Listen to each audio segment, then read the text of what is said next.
It's nice to be back with you. I think I was at this event about 5 years ago. And if anybody remembers that, then forget. I think there are no duplicate slides today, so that'll be good. Economy's changed a little bit. It's always nice coming up and being with friends. I get to work with Joe and Dave quite a bit, and it's always rewarding. A state that's trying very hard to improve itself. We're going to talk about competitiveness today. What does that mean? And what does it mean for a place to be competitive? And when I was given the topic, I asked Dave, what do you want me really to talk about? And he said, well, I just want you to be provocative. It's not usually my problem. I said, well, okay, what do you want me to provoke? And he said, no fights. Good. No anger. Good. Let's provoke thinking. So that's what we're going to try to do today. Some of you may recognize the Millennium Falcon up there. This is Han Solo trying to navigate an asteroid field. And in the movie, there is a line that says, 3CPO says, sir, the successful navigation of an asteroid field is approximately 3,720 to 1. Anybody remember what the next line from Han Solo is? Never tell me the odds. Very good. We have Star Wars fanboys in the audience. Okay.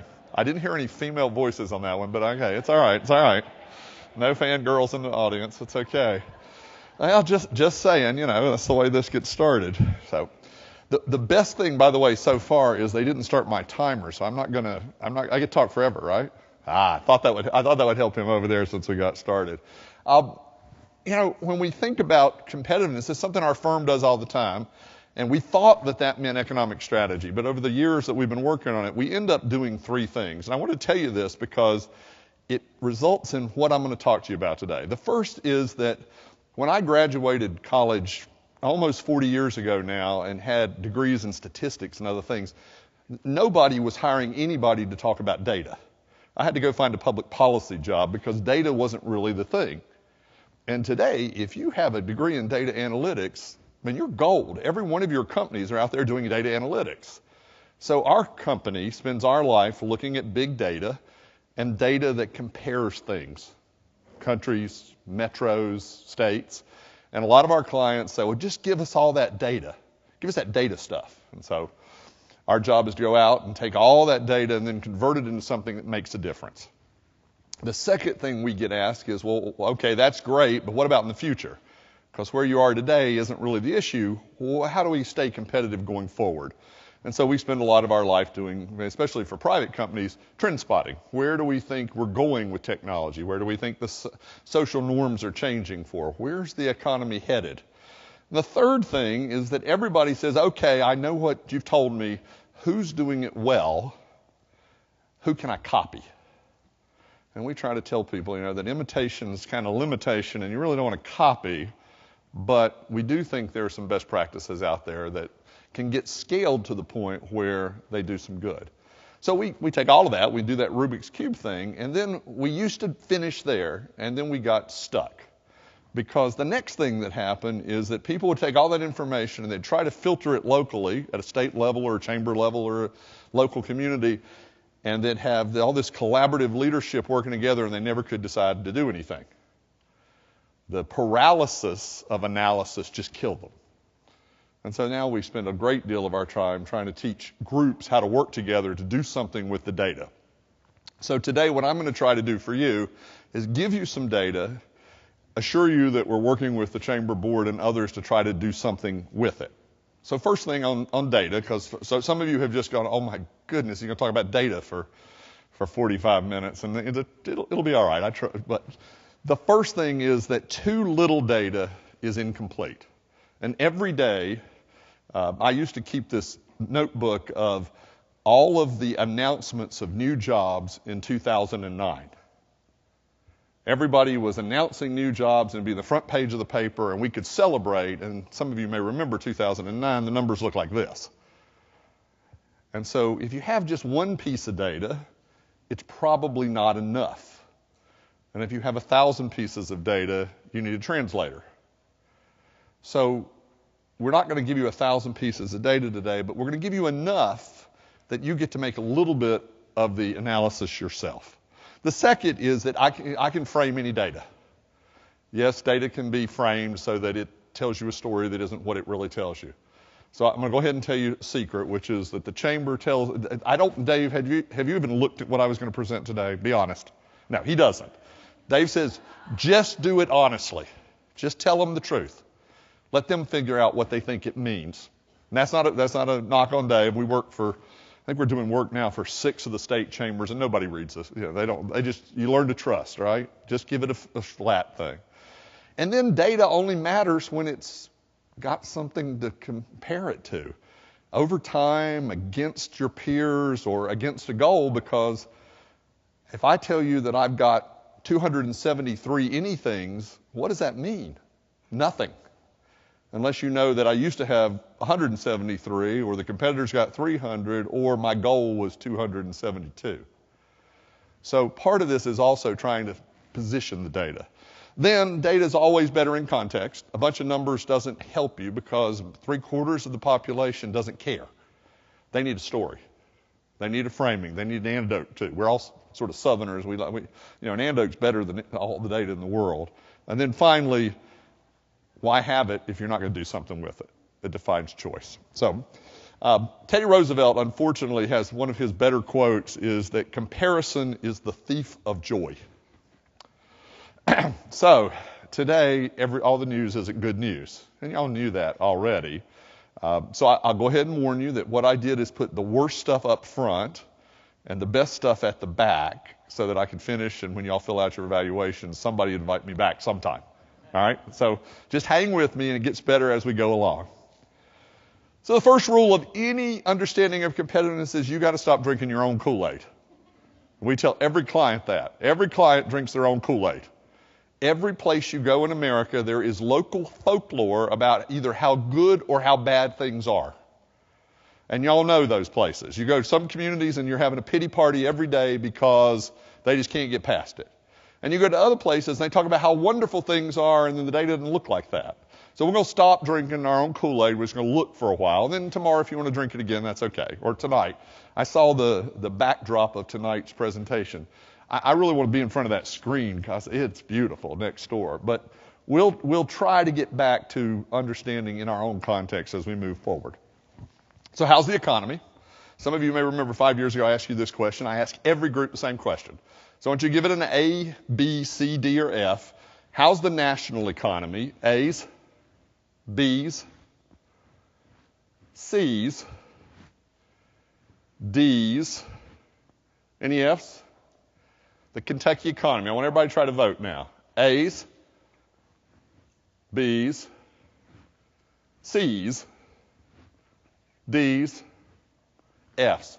Your hometown, where you live or where you reside. A's, bunch of them. B's, C's, D's, F's, a few. Now, the last one's the important one because I'm going to talk to you mostly about Kentucky today. But inside Kentucky, there are lots of people who voted A's, lots of people who voted D's or F's. And so a state economy is the average of everything else as we go forward. And I also want you to think about, what does that mean? What were the factors you were thinking of? Were you thinking about employment growth? Were you thinking about wage growth? Were you thinking about GDP? What was it? Because the economy is also really complex. And just like it's different for places, it's different for people. So if you're a certain type of worker, it might not be very good. And if you're another type of worker, it might be great. If you were someone who graduated with a law degree, you might be doing pretty good, right? But if you're someone who dropped out of high school for whatever reason, things might not be as good. So it's always about averages. So we're in the longest expansion that we can remember in our histories for private sector job growth, 93 straight months now, the economy. It's been pretty steady. We peaked back in 2014-15 in level of growth, but we are now at one of the longest growth that we've had. Good news is it looks good for a while. Bad news is cycles are cycles, and someday soon, sometime probably certainly in our near life term, and maybe in the next few years, you're going to probably see a downturn. If you look at a 10-year snapshot, then just percentage job growth over the last 10 years, Kentucky's right in the middle, 24th. So you're 24th ranked. Up there at the top, North Dakota really helps to find fracking. It's good. Texas, Utah, a few other states. But there's some places that you're sort of in the middle.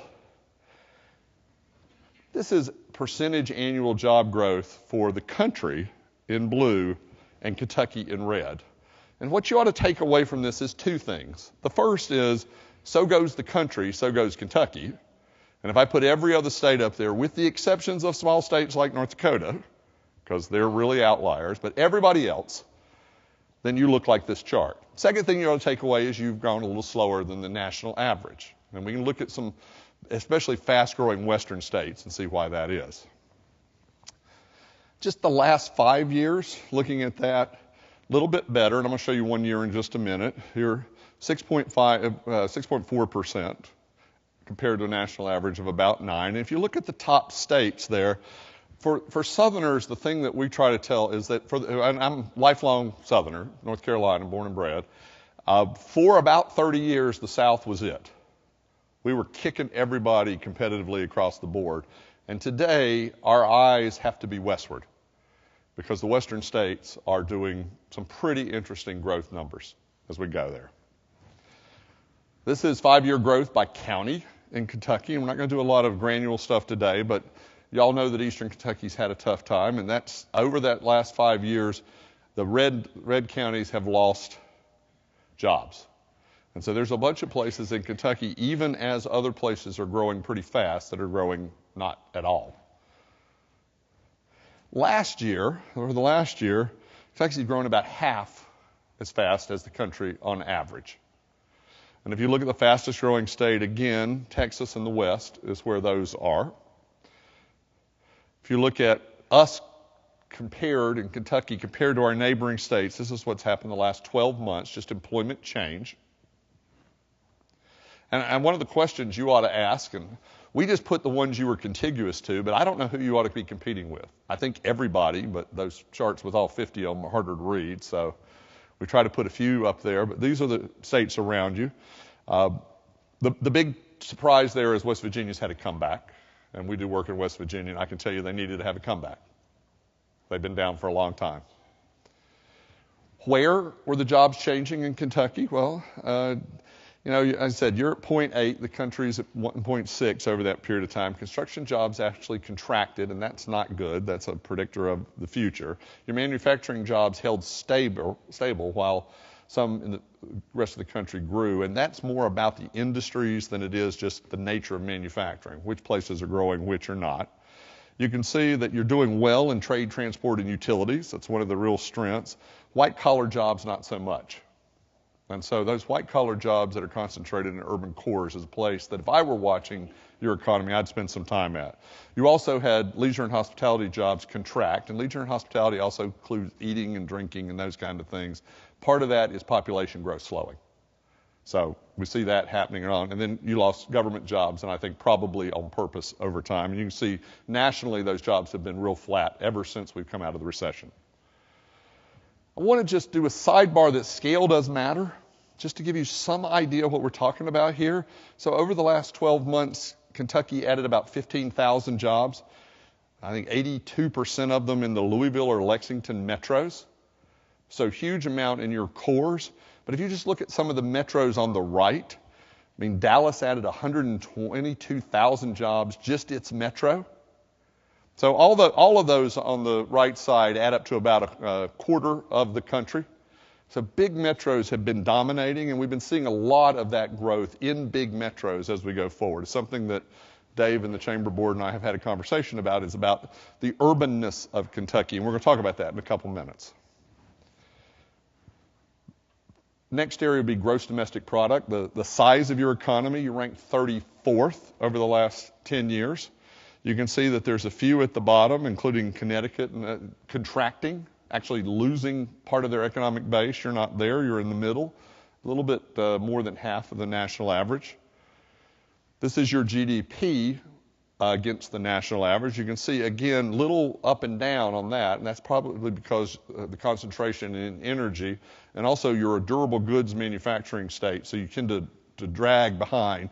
The good news for you is if you watch the red line at the end, you've closed the gap in the last few years. So your GDP is almost back to the national average, and that's the optimism that Joe was talking about in the last few years. That part of the economy has come back. And then finally, wages. And if you look at wage growth, if you're in North Dakota and there's only 12 people and they need 47, the wages go up pretty quick. And so their wage growth looks pretty good, and you're right at the national average at 29, ranked 29th. So if you just pull all of that together, 10-year average, 5-year average, 1-year average, you can see that in job growth numbers, you slipped a little. In GDP numbers, you're up a little, but a mixed bag of in the middle or a little less than the middle. So I would say that creates competitive advantage for you to be more competitive. You're trying harder to do a few more things. So how do we measure, this? What do businesses look for when you're talking about competitiveness? Every year there's a survey asking CEOs and site selection consultants what do they care about. Everybody has to have highway accessibility, so that matters. But then up at the top, labor costs and availability, quality of life, cost things like tax exemption, corporate tax rate. This is, again, this 30-some years of this. The two things that caught my eye this year, the two that jumped, were quality of life jumped from 10th to 4th. It had never been in the top 10 until last year. And now it's 4th, and you might say, what does quality of life mean? And quality of life in this case, I'm going to tell you, I think means your ability to get people to move to your place.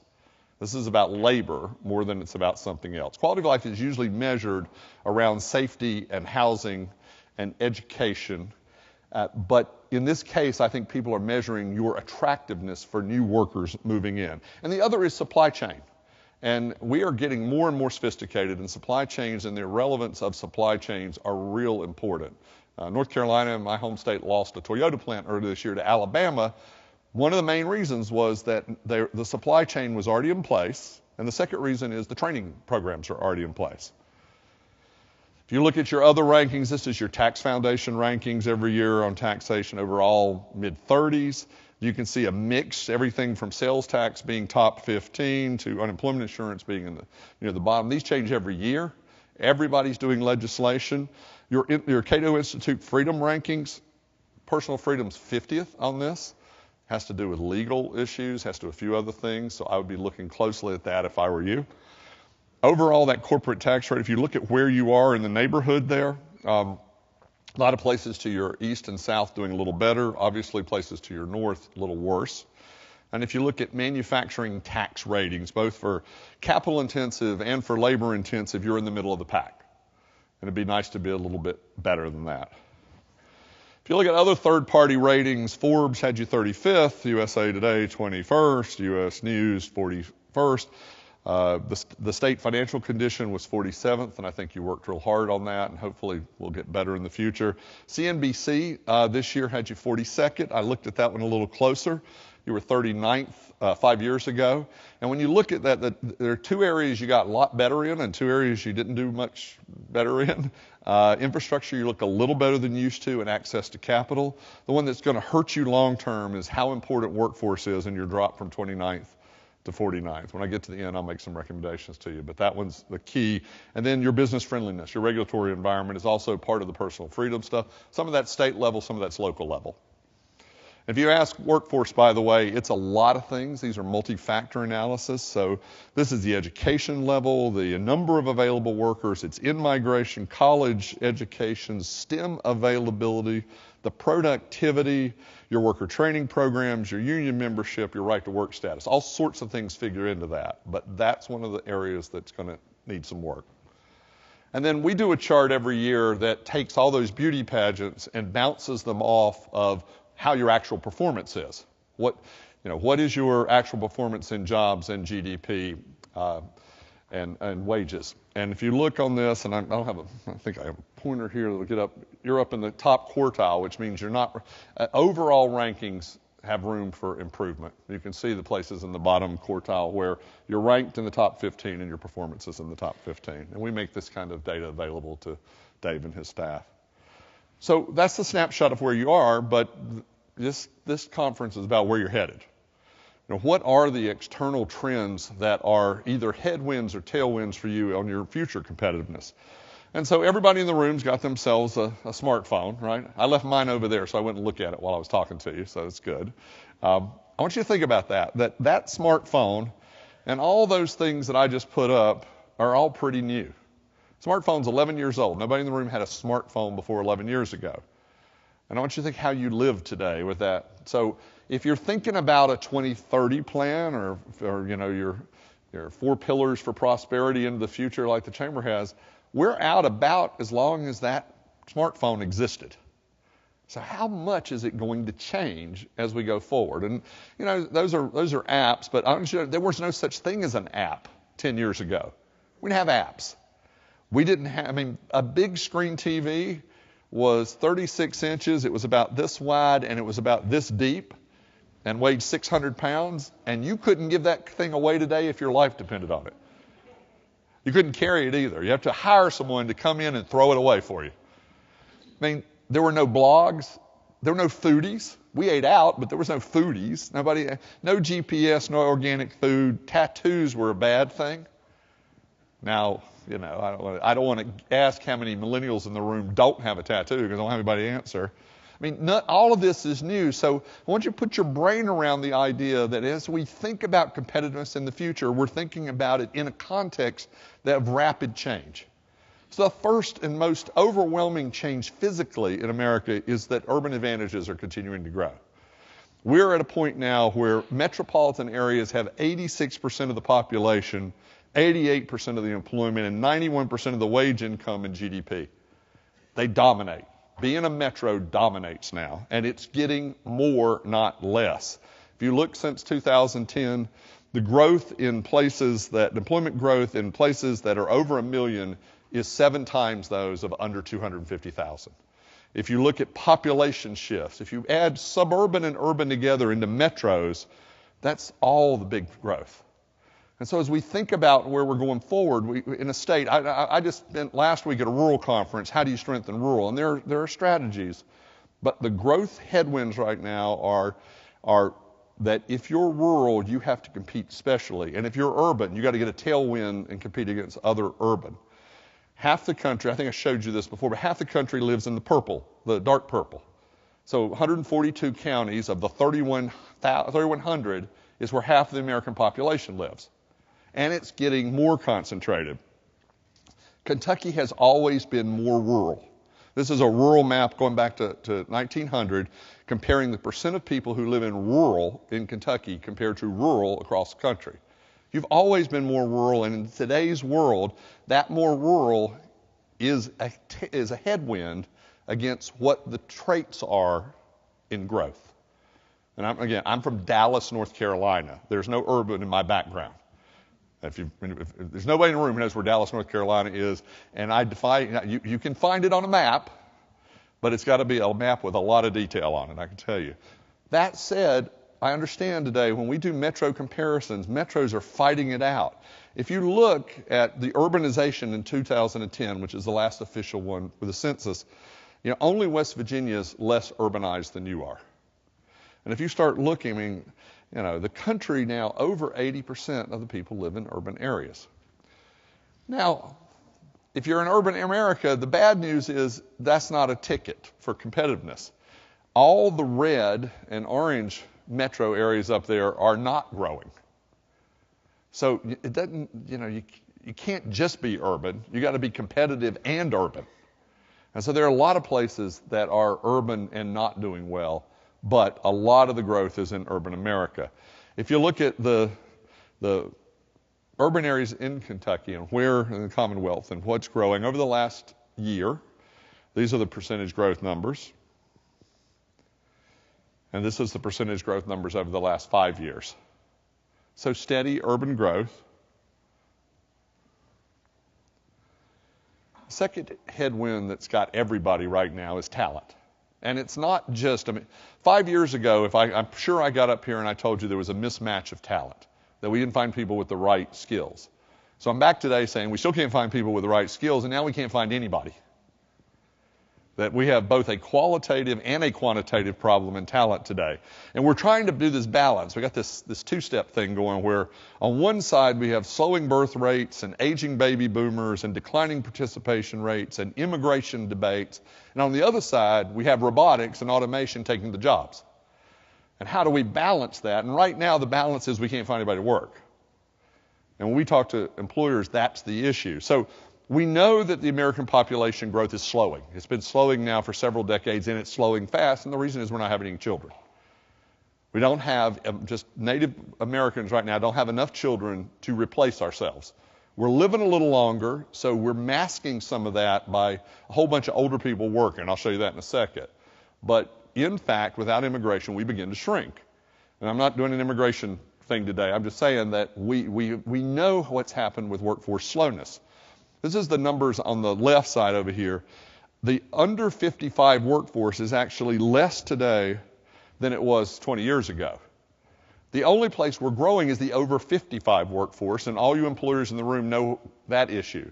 If they're highly productive, you're begging them to stay, and everybody else is going, well, okay, what's the time? Or you're spending your whole day trying to do the two-step between millennials and older workers and trying to keep peace in the community, as it were. On the right side, the proportion of households by size, as you can see, there are very few big households anymore, and most households are one or two people. We just aren't having, 60% of millennials today have a pet, but most of them aren't having children. Which means if you rental property, you put a fence in the backyard. That's what that means. I'll show you two maps that I think are the most impactful I've seen in a long time. This is all the counties in America, all 3,100. And if you're any color but blue, from 2000 to 2005, your workforce in your community was growing. And I'm going to take you forward 10 years and show you what happened to workforce. 3/4 of the county that were growing their workforce are now shrinking their workforce. Now, what does that mean? It means everybody's concentrating in those urban areas because that's where the people are going. And so it's a self-fulfilling prophecy of urban gets more because that's where the people are, and workforce is the key thing. Where are people moving from? It's all those orange and yellows. You're gray here. You're not either a from or to. And where are they moving to? They're moving up to that part of the west and still some of the southern states. In Kentucky, this is the change of population in the last 5 years. Lots of places in Kentucky shrinking right now. And that's the change in working age population even more. So your challenge for a lot of places is how do you attract businesses to a place where you're not attracting labor? And I know, chicken and egg, I've heard it, but tough. This is the projected change in population going forward. And that's the projected change in working population. State legislatures, and by the way, if I put up a dozen other states, they look like this. Every state in America basically looks like growth is in a few places. What do you do about that? And if you're sitting in Frankfurt, your decision is, do I support the places and how do I build the strength up of my less urban places while at the same time building the strength up of my urban places, because Louisville's not competing with Eastern Kentucky. Louisville's competing with Richmond and Birmingham and Austin and all those kind of places. This is the population projected growth, overall percentage over the next 30 years for your metro areas. Not everywhere projected to grow, but a few places. One of the issues is that the foreign-born population is the major growth engine for new population. As you can see, you're not one of the places where foreign-born people are concentrating. You can see the South and the West mostly, but also states like North Carolina and Virginia and Georgia getting quite a bit, especially tech workers as they move in. Your labor force participation rate is not good. You're one of the lowest, and there are lots of things that go into labor force participation rate. So you can't just take it as, oh, we're bad, we're 47th. You got to look at incarceration rates. You got to look at college going rates. You got to look at retirement rates. You got to look at disability rates. Lots of things go into it. So I guess I'm telling you that all this data is not quite enough. But look a little more, but that's an issue for you. Then the second part, again, is the qualitative part. How do we find the workers that we need? We have demands for higher and higher skills. We have more people going to college, but we don't have the mismatch is real. It's important and real. We know that the more education you have, the more you're going to make, and the less likely you are to be unemployed. We know that as we go in. But we also know that in today's job market, only a certain percentage of jobs need a 2 or 4 year degree. And we want to politicize that information. What we need is more information to go to parents and kids at a younger age. And there's a lot of ways to deal with this. And we did work for the Missouri Chamber. I've told Dave this story. And they wanted me to come up with a report for them that had 5 ways to improve workforce in Missouri. And in the end, working with their board, there are 31 ways. Because there's just not a simple answer to that question. There's a lot of issues, and you try to work through it. The education requirements for new workers as we go forward is going to be higher and higher. You're going to need more after high school, technical training and other things. You're going to need these are percentage growth as you go. So we're not saying we're going backwards here. We need more college degrees with the type of degrees that the workforce is demanding, the employers are demanding. So this is not a yes, no. This is a complicated issue where we need those skills. McKinsey just did a wonderful report on what skills were growing and what skills were shrinking. And when you start talking about skills, the easy thing to remember in your head is if it's routine, it's shrinking. Routine thinking and routine manual are going down. All the way on the far side is technical. And technical means the specific skills around a job. And those are going up because jobs are becoming more technical in nature. Your education numbers are a real mixed bag. Your 8th grade reading level and high school graduation rates and national career readiness stuff are some of the best numbers you've got. You look great. The work that you've done over the last 20-some years has paid dividends. The percentage of adults with a BA or more, you're near the bottom. And for me, that's about retention. If I look at the numbers, it's how do you attract and retain people with the type of skills and education that you need inside the Commonwealth. Your 25 to 34-year-old population with a BA or higher is good in some places. Lexington's numbers are good. Cincinnati's numbers are good. But overall, they're a little below average. How do you retain that? And again, remember your white-collar jobs aren't growing as fast. So again, chicken and egg, but there. Health is another issue. And for me today, health is about workforce. Health's about a lot of other things. But how do you, as employers, know that you're going to have a healthy workforce? Life expectancy in the Commonwealth is only, among your neighbors, is only higher than West Virginia. It's a little low here. This is a tough map. I'm sorry about that. It's a Federal Reserve map. But the darker the area here, and you can see central eastern Kentucky is dark, the more likely you are to die prematurely.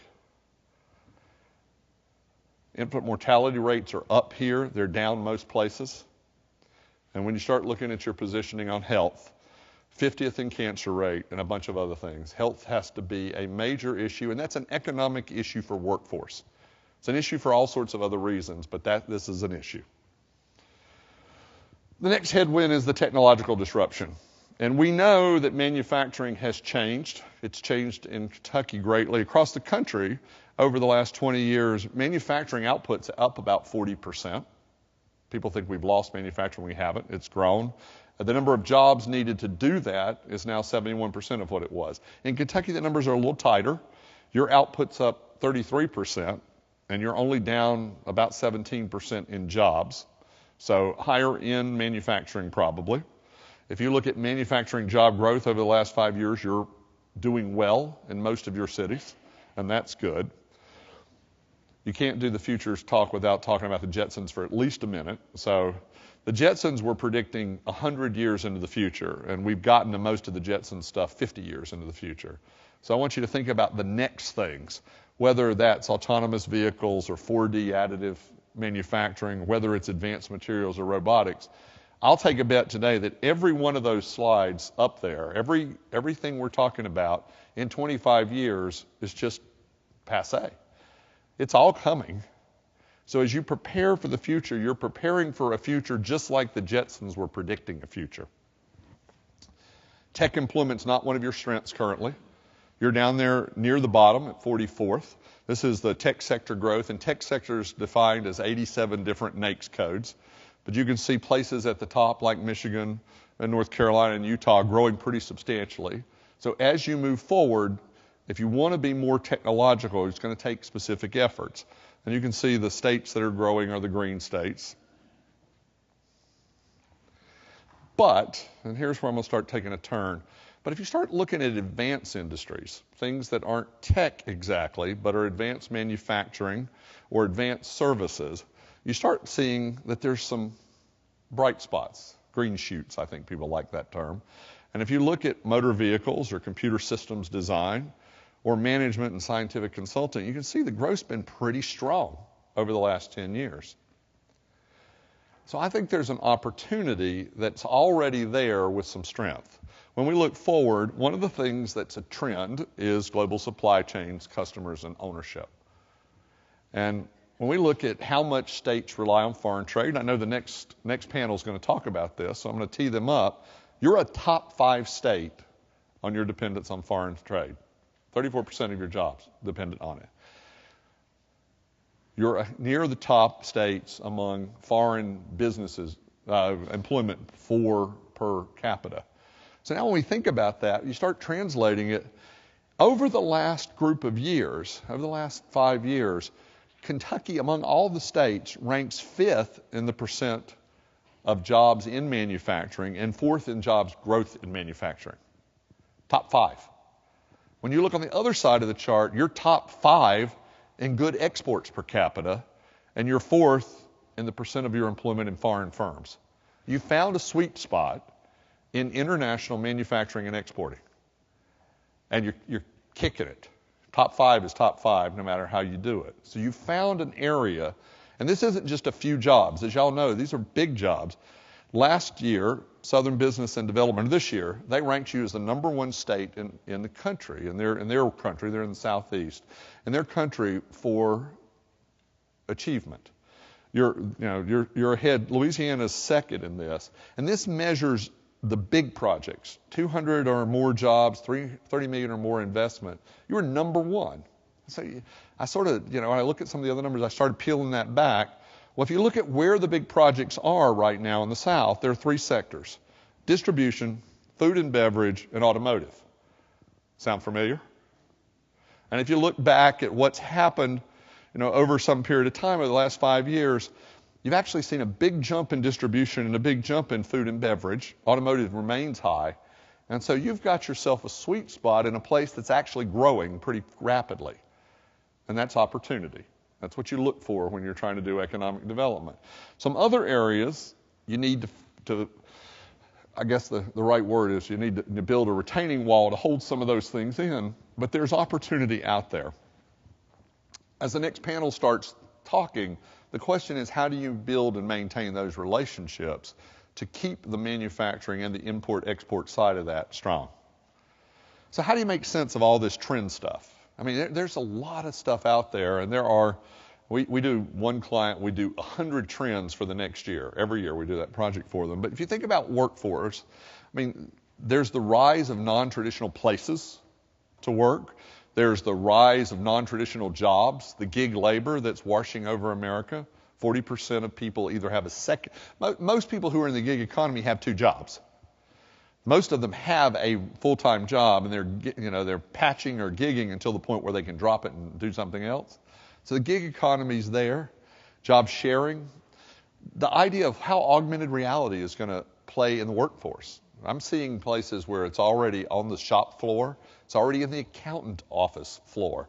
That you're seeing the ways to do that. Wearable, data analysis, and then how older workers, because there are going to be more older workers.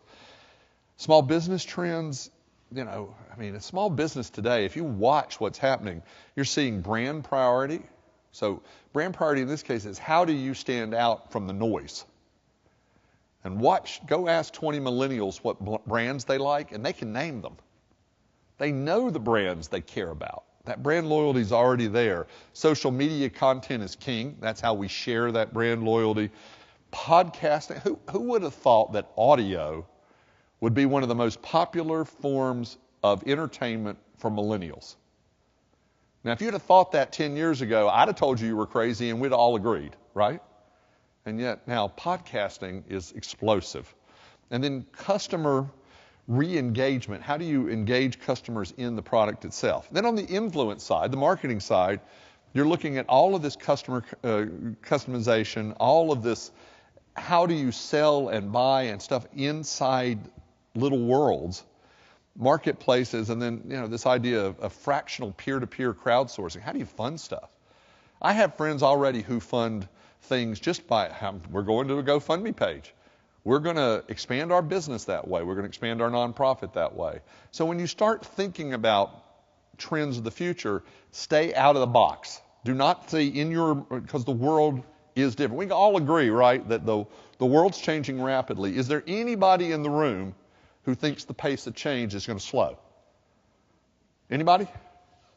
So I can tell you I've spoken to about 100 groups this year, and nobody thinks that. So think about what I told you 10 years ago, this is what wasn't, and now what is. So think 10 years out, what does that mean?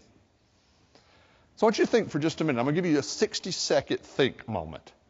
I want you to think of a trend over the next 10 years, political, economic, social, or technological, that you think is going to impact Kentucky.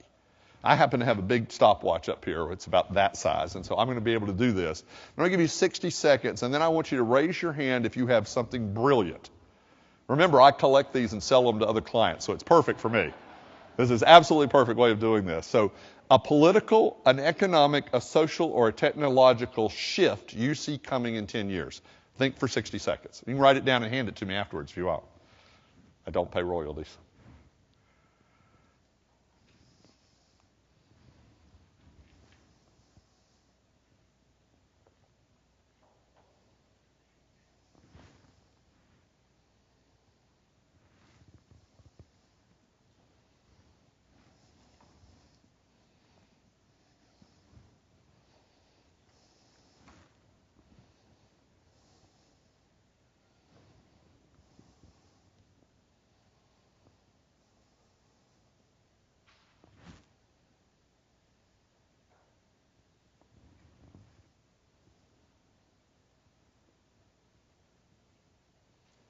All right, who's got an idea that they think is true? Don't be shy. I'll call on you if you're too shy. Who thinks they know where the world's headed economically, technologically? Inside your own business, try that. All right, leadership people, go. Hey, they gave you the front row. What can I say? You're sitting on the front row. What do you think? Jump. I think there will not be enough healthcare providers for patients. Yeah. So we're going to have a real shortage of healthcare providers for us old people, right? We can do that, right? I'm at the end. Yeah.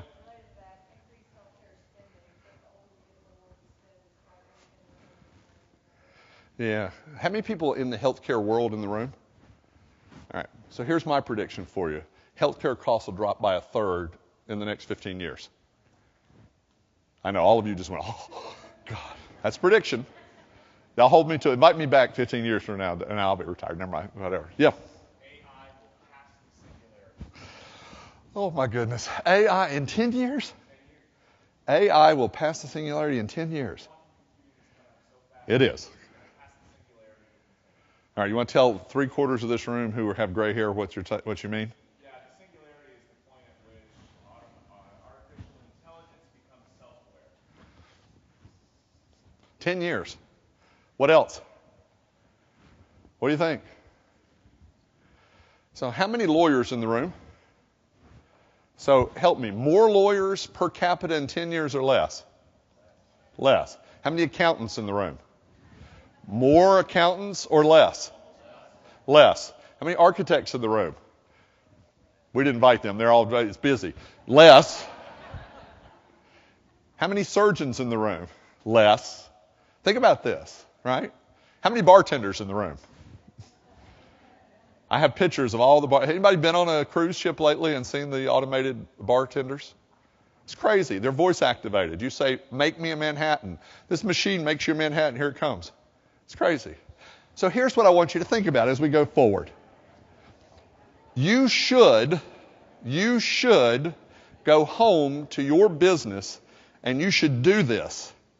Because if you're doing strategic planning without thinking about where we're headed, then you're wasting your time. Because we're heading different places. So after all that, so what, right? So what? Ted said all that stuff. So the first thing is we're in talent wars, and there are a bunch of people breaking out of those talent wars to do new things. Today, when we do stuff, there are deep data dives by occupation. What by occupation and census tract will the jobs be in the future? We're changing how we certify credentials. How many higher education people in the room? Okay, here, I'm sorry, Dave, I'll be provocative. I will bet you in 25 years we have fewer degrees than we do today because they're going to become irrelevant. Credentials are going to become more relevant, but a BA or an AA won't be what we do because we're going to redefine it. And oh, by the way, the business community is going to redefine it because you're going to test for it. You're going to test to see if somebody is credentialed to do whatever the job is, not what their degree is. And in some places, if you're a petroleum engineer or a coal engineer, that might be the same thing. But for a whole bunch of the rest of us, that's not the job. We're doing more incentives today, I think, for people than we're doing for businesses locating in places. We're already, did anybody see the Vermont thing a couple weeks ago? $10,000 if you just move to the state of Vermont, they'll pay you $10,000 because they're shrinking. And you have to stay, you don't have to stay all winter, but you have to stay part of the winter, I think. How do we raise public awareness of where the jobs are going to be? All of those things are happening. We have to be part of that. The demand for middle skill is strong, and it's getting stronger, and we're not telling that story well enough. Jobs are there in the middle skill area. Middle skill defined as more than high school, less than 4-year BA. That's the big area. Talent attraction's got to be a priority for Kentucky. You have to find a way for more people to want to come live here. If you don't, the math doesn't work the rest of the way. And then finally, what are the other issues? Last slide for me. The other critical issue, yes, urban rural is going to be there, technological disruption is going to be there, and workforce is going to be there. But we've had a lack of entrepreneurial dynamism in the national economy. We have fewer entrepreneurs per capita than we had 20-some years ago. Big companies are controlling more of the marketplace. That's an issue for us. Placemaking has become a big issue, and again, tied back to workforce, but how do communities at the local level improve themselves? They don't wait for Washington or Frankfurt. How do they take charge? How do we fund infrastructure? Every state in America is pulling their hair out on this subject because we all need infrastructure. How do we have, small communities, water and sewer system, big communities? How do we fund mass transit and other things? How do we get there? The healthcare math, by the way, doesn't work. It doesn't work. We got to fix that. And then if you're in the economic development world, how do you get better at analytics? How do you understand supply chains better? How do we ensure that we're going to play in foreign direct investment and globalization? How do we handle our own businesses rather than spend all of our time out on the trail looking for the next one? How do we have enough risk capital? And then finally, how do we have strategies that are nuanced enough that they work for a small town in eastern Kentucky and they also work for downtown Louisville? How do we have, it's not black and white, it's 100 shades of gray, and it's 100 things as we go forward. And how do we keep that complexity from paralyzing us? So I'll stop there. I think we have Q&A for a few more minutes, and I think I was 10 seconds over, so good. Thank you very much. Thank you. Mr. Ted Abernathy, thank you so very much. Can you hear me? So at your table, you have Slido, a little card that tells you how to ask a question. And we are running just a little bit behind, so we encourage you to go ahead and access that information where you can ask a question in our future sessions. But we're going to do it the old-fashioned way until someone submits a question that will appear on the screens, either there and right there for you to see, Mr. Abernathy, as well. And we'll take as many as we can in the 7 minutes we have remaining before our break. Does anyone on this section have a question they'd like to raise their hand and ask, since I'm right here? Bob King, President of the Kentucky Council on Post-Secondary Education. Yes, sir. we talk about job growth, which we see a lot of, but is there a way in your data to differentiate between what would be considered high-wage jobs versus low-wage jobs, and how do we shoot for the higher-wage ones? Yeah, so we like looking at jobs by wage level. We think that's a really important thing. The interesting debate, Bob, and by the way, I thought you retired. I think you were allowed to ask hard questions anymore. So one of the problems is math. There is a fairly large percentage of jobs that pay below what we would all consider really good jobs. Just the nature of our job markets. They're going up recently, but the answer to your question is, yeah, you can know exactly what they pay, what type of benefit structure they have by location. And that's just a deep dive into data. The hard part of the question is, can I have jobs all at the high end? And the answer is no. This isn't Lake Wobegon, and everybody can't be above average. So what happens, maybe the automation takes more of the lower wage jobs over time, but as you heard from around the room, the automation also takes more of the higher wage jobs. So I think that when you're targeting for work, the answer is, how do you maximize the skills of my existing workforce to the highest jobs possible? And I think that's the key. But yes, you can very much know those things, and we should target that because there's a cost to all of us to low-wage jobs. And I hope that most of you understand. We work for R's and D's. We don't do the politic thing. But when we talk about people, we try to do the people thing. So we want everybody to work. I want everybody to work because I don't want to support anybody who's not working who can. But I also want everybody who works to have the ability to live a decent life, to put their kids to school, to have health insurance, to do those kind of things. So we've got to work for jobs that are whatever term you like. And if I name a term, somebody's going to think I'm labeling it. But whatever the term is that allows people who work to live well in Kentucky. But yes. A question on the screen asks, what did the second to the last slide mean where it said public awareness? Yeah, good question. So if you go today to parents of 7th graders and you say, what are you telling your kids they ought to study?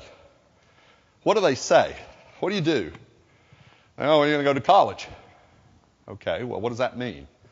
Does that mean that, and I'm sorry, we have to pick on somebody's BA. Let's see, medieval art history. I'm pick on that today. I don't know which one. I mean, if you say anything else, you make somebody mad. Go to college isn't an answer.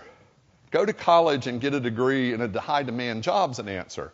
But what's also an answer is, oh, by the way, there are lots of jobs right now in skilled trades. There are lots of jobs in manufacturing. There are lots of jobs in logistics. If you want to be a truck driver, I can get you a job today, anywhere in America, paying a pretty good salary.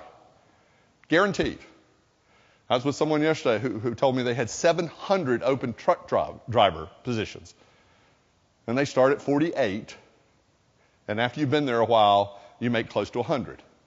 I mean, so the question on public awareness is, how can we let our people know what the job market is, what does it pay, and what are the opportunities going to be for their children, rather than just shorthand, everybody go to college.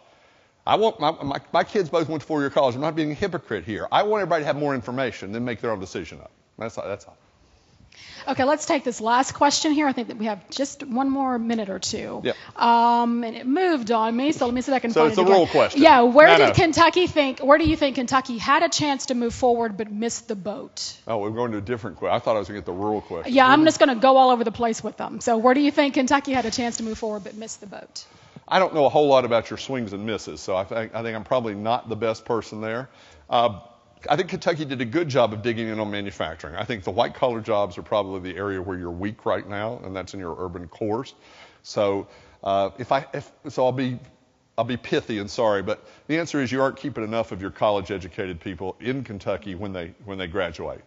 And probably in retention would be the place I think you've got to do some real work and have missed. So. One more and quick answer. How does Kentucky solve the talent attraction opportunity whenever competing with larger metro markets? There are places. So this past year, we do metro analysis for some of our metro clients. This last year, Provo, Utah moved to number 3 most competitive in the way we rank them. Anybody been to Provo, Utah? A couple people. Rest of you, ever think Provo, Utah was particularly competitive? It's great. The data's there. There are lots of places that you don't think of who made themselves competitive, so the answer is learn from the best and copy it. Thank you all very much. Thank you, Mr. Ted Abernathy. Give him a round of applause.